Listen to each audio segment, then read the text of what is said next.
Breaking news చూస్తున్నారు. పెళ్లి వేడుకలో బాంబు పేలింది. ఇది పాకిస్తాన్ లో జరిగిన ఘటన.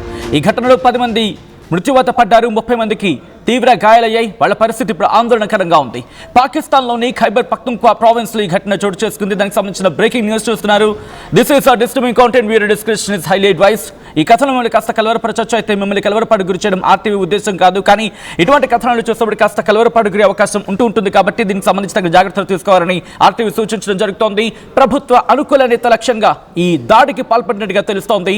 అక్కడ ఉగ్రవాదులు. శాంతి కమిటీ చీఫ్ నూర్ ఆలం మసూద్ ఇంట్లో పెళ్లి జరిగింది. అయితే డాన్స్ చేస్తూ ఉండగా తనను తాను పేల్చుకున్నాడు ఓ వ్యక్తి. దీంతో అక్కడ ఒక్కసారిగా వాతావరణం మారిపోయింది. పూర్తిగా ఆందోళన వాతావరణం, ఉద్రిక్త వాతావరణం. డాన్స్ చేస్తూ ఉండగా ఒక్కసారిగా తనను తాను పేల్చుకొని బలవన్ మరణానికి పాల్పడ్డాడు ఓ వ్యక్తి. అక్కడ భౌతికాయాలన్నీ చెల్లాచెదురుగా పడున్నాయి. ఒకచోట తల, ఒకచోట చేతులు, ఇంకో చోట మొండం. ఆ దృశ్యాలు మేము చూపించలేకపోతున్నాం. అవి కాస్త మిమ్మల్ని కలవరపరిచే దృశ్యాలు. అవి పైకప్పు కూలడంతో సహాయక చర్యలకు ఇప్పుడు ఆటంకం కలుగుతోంది. ఖైబర్ పఖ్తూన్ఖ్వా ఈ మాట వింటే చాలు పాకిస్తాన్దే అయినా పాకిస్తాన్నే కలవరపరిచే అంశం. ఎందుకంటే తెహ్రీక్ తాలిబాన్ అక్కడ వినిపించే మాట, అక్కడే ఆడే ఆట. తెహ్రీక్ తాలిబాన్ మాట వినిపిస్తూ ఉంటుంది. ఇప్పుడు ఈ ఘటన వెనకాల కూడా ఉన్నది తెహ్రీక్ తాలిబాన్ పాకిస్తాన్ నేనా? ఇదే క్వశ్చన్ రైజ్ అవుతోంది. ఎందుకంటే గత కొద్ది రోజులుగా తెహ్రీక్ తాలిబాన్ పాకిస్తాన్ అక్కడ ఎటువంటి చర్యలకు దిగుతుందో మనం చూసాం. వాళ్ళు అక్కడే చెప్పడం జరుగుతోంది. ఇటు పాకిస్తాన్కి సంబంధించి మరీ ముఖ్యంగా పాకిస్తాన్ ఆర్మీని విడిచిపెట్టేది లేదంటోంది. మీకు గుర్తుందా, కొద్ది రోజుల క్రితం ఒక ట్రైన్ హస్తగతం చేసుకున్న సందర్భం. బెలూచిస్తాన్ కావచ్చు, ఖైబర్ పఖ్తూన్ఖ్వా కావచ్చు, సింధ్ కావచ్చు, పైన గిల్గిత్ బాల్టిస్తాన్ కావచ్చు, ఈ 4 విషయంలో కూడా ఎక్కడ పాకిస్తాన్ ఆగేదే లేదంటోంది. మరీ ముఖ్యంగా పాకిస్తాన్లో ఆందోళనలు రోజు రోజుకి మిన్నంటున్నాయి. అక్కడ పరిస్థితులు రోజు రోజుకి దిగజారిపోతున్నాయి. ఏకంగా $200 ఉన్న పరిస్థితి అక్కడ. ఈ విషయాన్ని పక్కన పెడితే తెహ్రీక్ తాలిబాన్ ఎందుకు అక్కడ టార్గెట్ చేస్తోంది? ఈ అంశానికి సంబంధించి పాకిస్తాన్ అంటోంది ఆఫ్ఘనిస్తాన్ తాలిబాన్లే దీని వెనకాల ఉండి నడిపిస్తున్నారనేది పాకిస్తాన్ మాట. కానీ పాకిస్తాన్కి ఉద్దేశించి, మరీ ముఖ్యంగా ఖైబర్ పఖ్తూన్ఖ్వాను ఉద్దేశించి ఆఫ్ఘనిస్తాన్ ఏముంటుంది? ఇది మాకు సంబంధం లేని అంశం, మీరు తేల్చుకోండి అంటూ అక్కడ చెప్తున్నప్పటికీ కానీ ఒక్క మాట మాత్రం వాస్తవం.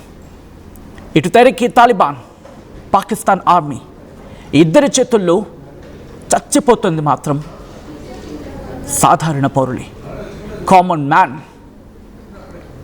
ఆ దృశ్యాలు ఒక్కసారి చూడండి. అంతవరకు సరదాగా జరుగుతున్న కార్యక్రమం అదంతా.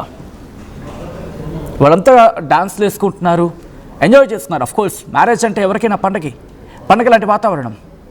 అటువంటి సందర్భంలో ఒక్కసారిగా ఒక వ్యక్తి తనకి తాను పేల్చుకున్నాడంటే ఎంతటి వ్యతిరేకత అక్కడ బిల్డప్ అయి ఉంటుంది, ఎంతటి వ్యతిరేకత అక్కడ ప్రభుత్వం మీద ఉంది. మరి ముఖ్యంగా మీరు గమనిస్తే డావోస్ పర్యటనలో ఉండగా ఆసిమ్ మునీర్ని ప్రధాని షహబాజ్ షరీఫ్ అక్కడ అమెరికా అధ్యక్షుడు ట్రంప్కి పరిచయం చేస్తూ అదుగు అక్కడ చూడు అని చెప్పి ఇలా ఎడం చేతి వేలుతూ షహబాజ్ షరీఫ్ ట్రంప్కి చూపిస్తూ ఆసిమ్ మునీర్ని చూపిస్తాడు. What does it mean? ఏం కన్వే చేయాలనుకుంటున్నాడు? ఒక ప్రధాని అయ్యుండి ఒక ఆర్మీ చీఫ్ని తీసుకువెళ్లాల్సిన అవసరం ఏముంది?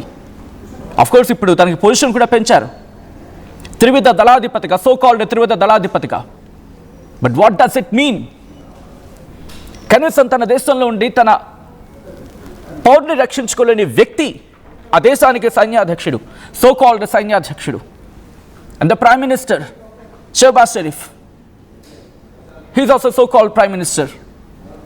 అండ్ వీళ్ళంతా కలిసి ఎంత విడ్డూరంగా ఉంటుందంటే, ట్రంప్ ప్రవేశపెట్టిన శాంతికి సంబంధించేది ఒక యూనియన్లా పెట్టాడు కదా, ఈ చోటా మోటా దేశాలన్నీ కలిపి దానికి వత్తాసు పలకడం. మళ్ళీని మేము ఉంటాం. గాజా పీస్ డీల్కి సంబంధించి మాట్లాడుకునే సందర్భం లేదో శాంతికి సంబంధించి అంటూ ఒక ప్లాట్ఫామ్ ఏర్పాటు చేశాడు కదా ట్రంప్. వీళ్ళంతా మళ్ళీ దాంట్లో వత్తాసు పలకడం. అగ్ర దేశాలుగా మాట్లాడుకుంటున్నవి, డెవలపింగ్ నేషన్స్గా మాట్లాడుకుంటున్నవి ఒక్కటంటే ఒక్కటి లేవు. Why can't Pakistan will think about that? Why don't you think about that? ఈరోజు అక్కడ ఎంతమంది చచ్చిపోతున్నారు? I just want to remind you one thing. Khyber Pakhtunkhwa అనేది ఎందుకు ఈరోజు పాకిస్తాన్ అంత కీలకంగా తీసుకుంటుంది, మరి ముఖ్యంగా ఆర్మీకి సంబంధించి అంటే ఆ కొండ శ్రేణులు ఉంటాయి కదా పర్వత ప్రాంతాల్లో. మీకు గుర్తుంటే మనకి బార్డర్లో ఉన్న దాదాపుగా 9 వాళ్ళ బేసెస్ని కావచ్చు, వాళ్ళ మిలిటరీ బేసెస్ని మనం స్ట్రైక్ చేసిన తర్వాత, అలాగే వాళ్ళ ఉగ్రవాదులకు సంబంధించిన స్థావరాలను మనం పేల్చేసిన తర్వాత, ఈరోజు ఉగ్రవాదులకి ఆశ్రయం కల్పించడమో లేకపోతే ఉగ్రవాదులకి వాళ్ళకి కాస్త చోటు కల్పించడానికో వీళ్ళందరినీ ఇక్కడి నుంచి తీసుకువెళ్ళి అక్కడ సేఫ్ జోన్లో పెట్టడానికి ఏర్పాటు చేసుకున్న కొండ ప్రాంతం, అక్కడ జనాల్ని తరలించేస్తున్నారు. అక్కడ ఈ తరికి తాలిబాన్ ఏముంటుంది, అక్కడున్న వనరులను దోచుకుంటున్నారు, అక్కడ ప్రజల జీవనాన్ని పూర్తిగా అస్తవ్యస్తం చేస్తున్నారు. కాబట్టి మేము వాళ్ళకి రక్షణగా ఉంటుంది మిలిటరీ మీద దాడులు చేస్తున్న క్రమం. అండ్ ఈరోజు ఈ ఘటనకు సంబంధించి ఒక పెళ్లిలో ఇంతటి విషాదం చోటు చేసుకుందంటే అర్థం చేసుకోవచ్చు అక్కడి ఎంతటి వ్యతిరేకత వ్యక్తమవుతోందనేది అక్కడ ప్రజల్లో, అక్కడ సమాజంలో. ఖైబర్ పఖ్తుంఖ్వా ఇంతవరకు బెలూచిస్తాన్ అనుకున్న బెలూచిస్తాన్ తనకు తాను స్వతంత్ర దేశంగా ప్రకటించుకున్న సందర్భం. ఇప్పుడు చూసుకుంటే పతాక స్థాయికి చేరుకుంటోంది పాకిస్తాన్లో అంతర్గత కుమ్ములాట. ఎక్సెప్ట్ పంజాబ్, ఇంకే ప్రావిన్స్ అయినా అక్కడ సంతోషంగా ఉందా అనేది biggest question mark as of now. కానీ ఆ దృశ్యాలు మీరు చూడొచ్చు, ఎంతటి దారుణంగా ఉన్నాయంటే పరిస్థితులు. పాకిస్తాన్లో ఈరోజు జరిగిన ఘటన ఆ ఇంట్లో పెను విషాదాన్ని నింపింది. ప్రస్తుతం దీని మీద పూర్తి స్థాయిలో దర్యాప్తు చేస్తామని చెప్పి పాకిస్తాన్ ప్రభుత్వం చెబుతోంది. ఈ కథనం మిమ్మల్ని కాస్త కలవరపరచొచ్చు, అయితే మిమ్మల్ని కలవరపాటు గురి చేయడం ఆర్టీవీ ఉద్దేశం కాదు. కానీ ఇటువంటి కథనాలు చూసినప్పుడు కాస్త కలవరపాటు గురే అవకాశం ఉంటుంది. కాబట్టి దీనికి సంబంధించి తగిన జాగ్రత్తలు తీసుకోవాలని ఆర్టీవీ సూచించడం జరుగుతోంది. This is a distributing content, video description is highlight wised. ఒకసారి ఆ దృశ్యాలు చూద్దాం.